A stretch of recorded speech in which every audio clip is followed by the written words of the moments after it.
27 juin 2024, 180e jour de l'année, 30 degrés à Cotonou et environ avec des pluies éparses. Mesdames et messieurs, bonjour. Au menu de cette édition, audience au Palais de la Marina, les grands chanceliers de l'espace francophone présents à Cotonou ont été reçus par le président Talon. Ils participent à la 11e conférence internationale des grandes chancelleries francophones. Les précisions assurent. Près d'un an déjà qu'une douzaine de maisons ont été broyées sur décision de justice dans la commune d'Abomey-Calavi, précisément à Tankpé, près d'une année. Après ce drame, les sinistrés dans l'expérience, toujours une équipe de la rédaction de Canal 3 est allée faire le constat, le développement dans un instant. Et puis, formation gratuite de plusieurs jeunes officiels sur toute l'étendue du territoire national. C'est une initiative de l'Office béninois des sports scolaires et universitaires avec le soutien du ministère des Sports. Les détails dans un instant. À nouveau, bonjour. Audience à la Marina, la grande chancelière du Bénin, Tchabi Talata Zimé, a introduit ses homologues de l'espace francophone présents à Cotonou pour la 11e conférence internationale des grandes chancelleries francophones. Ils ont revisé l'histoire à travers les types de récompenses, leurs impacts sur la société et les failles sur leurs applications. À la fin de leurs échanges avec le président Talon Tchabi Talata Zimé, vice-présidente du Bénin, et Messia Nyang, président de la conférence des grandes chancelleries francophones, se sont confiés à la presse. Suivez. Chaque pays a sa pratique, chaque pays a son expérience. Ce sera pour nous le lieu d'échanger et de faire les choix qui permettront à chaque pays d'aller de l'avant grâce à l'appui des grandes chancelleries. Nous sommes la maison des récompenses, la maison où le mérite est reconnu et célébré. Nous devons faire en sorte que les populations comprennent le bien fondé de l'existence des chancelleries à travers les actions que ces chancelleries proposent au quotidien dans la vie de nos communautés. Il s'agit donc de voir les récompenses matérielles ou financières qui sont liées aux décorations. Et au cours de nos échanges, en tout cas, la position de la conférence sera dégagée. Mais d'ores et déjà, on peut préjuger qu'elle sera conforme aux orientations qui sont annoncées par la présidence du Bénin.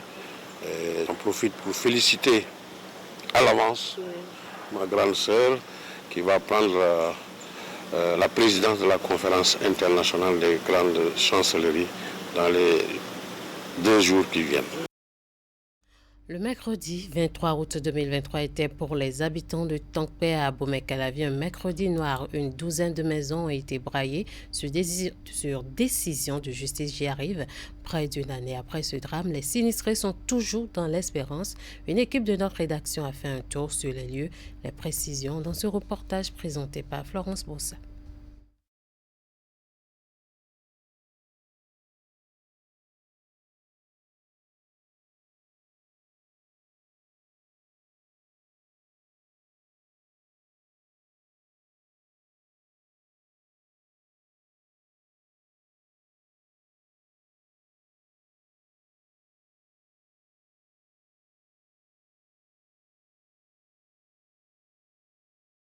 D'hier à aujourd'hui, nous n'avons pas pu dormir parce que nous sommes en saison pluvieuse et j'ai un enfant asthmatique. Quand il pleut, on reste tous en éveil parce que l'eau inonde les endroits où on se couche. C'est après la pluie qu'on prend des bols pour évacuer l'eau de la chambre. C'est triste.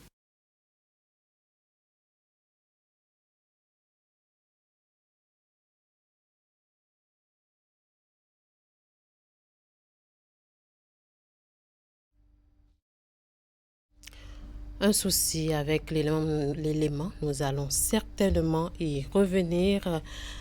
Plus de 2 semaines après la phase écrite du brevet d'études du premier cycle BEPC session de juin 2024, l'heure est aux travaux de secrétariat démarrés depuis ce lundi 24 juin 2024. Ces travaux de secrétariat se déroulent bien sûr dans les différents centres retenus à l'occasion. Dans les départements de l'Atlantique, 3 centres ont été retenus. Il s'agit du CG1 à Lada, du CG1 Ouida et le CG1 d'Abomey Calavi. Une équipe de la rédaction est descendue dans l'un des centres de secrétariat pour y constater les travaux. Les détails avec Maël Leroux-Belou et Rachel Sobero.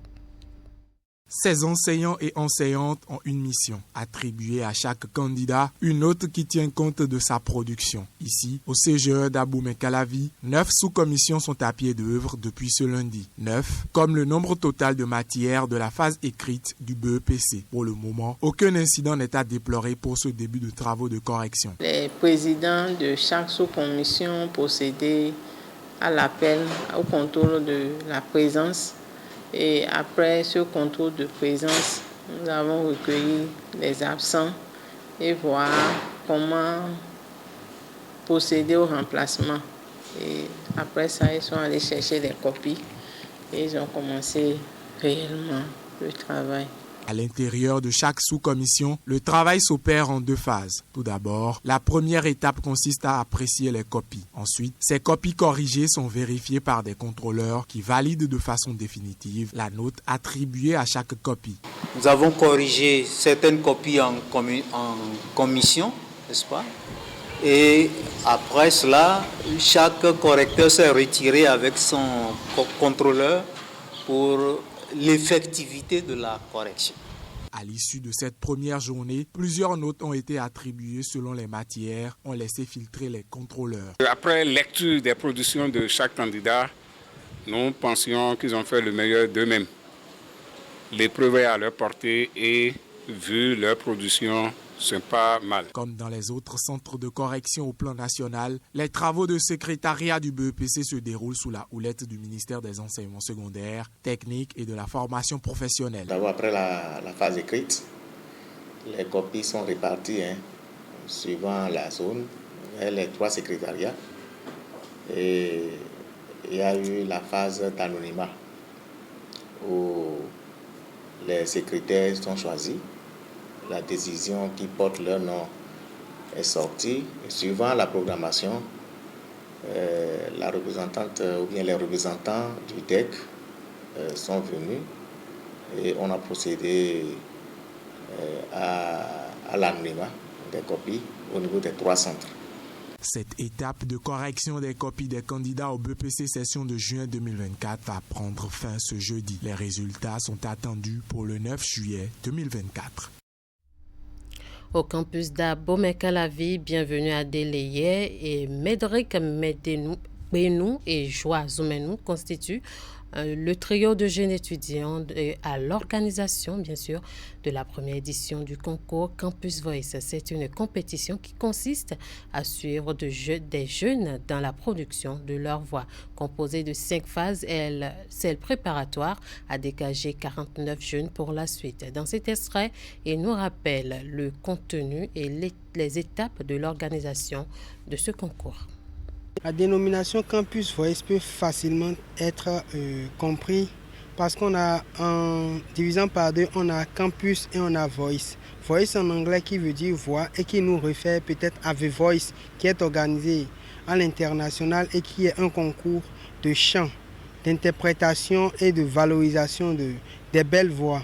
Donc, campus, c'est juste pour dire qu'on a ramené ça chez nous, on a ramené ça sur le campus et uniquement pour les étudiants. D'où la dénomination Campus Voice pour le concours. Et quand on va sur le plan international, on parle d'artistes qui parlent la langue française. On peut parler de Centrinos par exemple. Il est artiste, non seulement il est artiste, il est un bon chanteur. Donc c'est au fait le timbre vocal qu'ils ont qu'on est en train de valoriser. On a des gens qui se mettent derrière l'autotune pour produire quelque chose qu'on corrige à l'ordinateur. Au talentueux, on a prévu retenir 3 personnes qui sont officiellement primées. Les autres, il peut y avoir peut-être des récompenses de soutien et autres, mais officiellement, on a choisi de primer 3. Le premier va recevoir, en plus du trophée, un ordinateur portable et une enveloppe qu'on n'a pas encore définie. Le deuxième va recevoir un smartphone et une enveloppe qu'on n'a pas encore définie. Et celle ou celui qui sera à la 3e place va recevoir une enveloppe qu'on n'a pas encore définie. Il faut dire que la compétition, c'est sur 5 phases. Nous avons déjà effectué 2 phases. Je veux parler de la phase de la présélection et les huitièmes de finale. Donc nous avons la phase de quart de finale qui est pour le 2 prochain. Et après quoi, on va effectuer la phase de demi-finale et finale. Campus Voice, c'est un grand concours parce que c'est une compétition de version originale au Bénin. Ça n'a été fait nulle part au Bénin, il faut le dire, il faut l'avouer. Donc nous lançons un appel très vibrant à tous ceux qui ont de bonne volonté à accompagner de telles initiatives parce que voilà, seul on ne pourra rien et j'avoue que jusque-là, nous faisons avec nos propres moyens. On en sait désormais beaucoup plus sur les résultats du projet Brise-Lames lancé en 2018 pour assurer la préservation de l'environnement et le développement économique. Les différents instituts de recherche chargés d'étudier l'impact de Brise-Lames sur la côte du Bénin à Avlékété, dans le département de l'Atlantique plus précisément, ont exposé les résultats de leurs travaux ce mercredi à Cotonou. En plus de son rôle de protecteur, le Brise-Lames impacte positivement la biodiversité marine. C'est l'essentiel à retenir des conclusions issues des études du projet. Ingrid Day nous fait le point de l'atelier. Le Brise-Lames sous-marin, construit à Avlékété dans le département de l'Atlantique, a porté ses fruits. Lancé en 2018, le projet vise à assurer la protection de la côte du Bénin et le développement économique. Divers instituts sont impliqués dans l'étude du projet. Le Centre béninois de la recherche scientifique et de l'innovation, l'Institut de recherche halieutique et océanologique du Bénin et l'Institut flamand de recherche pour l'agriculture, la pêche et l'alimentation. Ils exposent à cette assemblée, composée de chercheurs, agents de la sécurité maritime, partenaires et pêcheurs, les résultats de leurs recherches. Nous avons mené les recherches au-delà du Brise-Lames et à l'intérieur, et des deux côtés aussi, pour pouvoir dire à la population, est-ce que la biodiversité est conservée? Est-ce que nous avons plus de poissons si, après la construction du Brise-Lames, et les recherches nous ont montré qu'effectivement, on a plus de poissons à l'intérieur du Brise-Lames. Ce qui fait qu'on peut considérer ce Brise-Lames comme, disons, une aire marine protégée. Au-delà de son rôle de préservation de l'environnement, le Brise-Lames a impacté positivement la diversité marine. Un exploit dont peut se réjouir le gouvernement et avec lui tous les acteurs impliqués dans le projet, les bénéficiaires notamment. Les résultats auxquels ces trois structures de recherche sont parvenus témoignent de ce que la coopération en matière de recherche universitaire est indispensable pour le développement dans nos pays. C'est une structure qui est érigée pour ralentir ou empêcher l'érosion côtière. Et donc, il s'agit d'un instrument efficace. C'est la preuve que nos politiques doivent financer davantage la recherche. Et c'est d'ailleurs ce à quoi s'emploie le gouvernement de notre pays. Et c'est le lieu de saluer d'une part les partenaires financiers qui nous accompagnent, qui accompagnent le gouvernement béninois dans son effort donc de préserver la biodiversité, de lutter contre les effets du changement climatique. Grâce à la construction de ce Brise-Lames immergé de 5 km de long, la ville côtière d'Avlékété a le potentiel pour devenir une destination privilégiée par les amoureux de la nature et les écotouristes soucieux de l'environnement. Je l'annonçais en titre, l'Office béninois des sports scolaires et universitaires à travers le ministère des Sports procède à la formation gratuite de jeunes officiels. Pendant 5 jours d'enseignement, plus de 400 jeunes sur l'ensemble du territoire national ont pu tirer leur épingle du jeu. Ces jeunes, par la suite, vont poursuivre leur formation à l'issue de laquelle les meilleurs talents seront retenus. Compte rendu avec Juanita Adjadom. Bonsoir. Lancé le samedi 22 juillet dernier, la 6e édition du projet de formation des jeunes officiels a pris fin ce mercredi. Plus de 1000 jeunes choisis sur le territoire national ont bénéficié d'une formation dans 4 disciplines. Cette initiative de l'Office béninois de sport scolaire et universitaire permet aux élèves de tous les départements de faire leurs insertions pendant 6 mois. La finalité pour cette formation, c'est de pouvoir recueillir ou prendre au moins 10 par corps de métier, donc 40 jeunes par département qui sont retenus aujourd'hui. Et tout ce que nous sommes en train de faire à Cotonou, ça se déroule également dans les autres départements. Ces 40 qui sont sélectionnés seront mis en stage pendant 6 mois. Et tout ce qui est frais de déplacement, frais d'entretien ou de restauration sont pris en charge par l'Office béninois du sport scolaire pour nous assurer que la formation continue. La politique du gouvernement étant d'assurer une bonne relève de qualité, le BSU a reçu un soutien du ministère des Sports. Pour le directeur du cabinet, c'est une opportunité à ces professionnels de demain de s'afficher par leur talent. L'objectif de cette formation est d'offrir des espaces d'expression aux jeunes de nos différentes communes afin qu'ils fassent leurs preuves devant l'univers du secourisme, du reporter, de l'arbitrage sportif. Je finirai mes propos par une exhortation à l'endroit des bénéficiaires de cette formation. Satisfaits d'avoir pris part à cette formation, les jeunes bénéficiaires ont acquis de nouvelles connaissances. Cette formation nous a permis de savoir que le basket est un sport collectif et on a pu rencontrer les difficultés que les arbitres avaient à diriger le jeu, à marquer les points pendant le match. À l'issue de cette formation, 40 jeunes par département se sont illustrés pour un stage de 6 mois.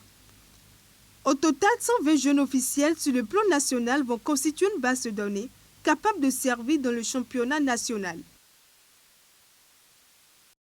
Et c'est sur cette information que nous bouclons ce 13h au Bénin. Merci de nous avoir suivis. Merci à toute l'équipe de rédaction, de réalisation et de diffusion. Bon appétit à tous.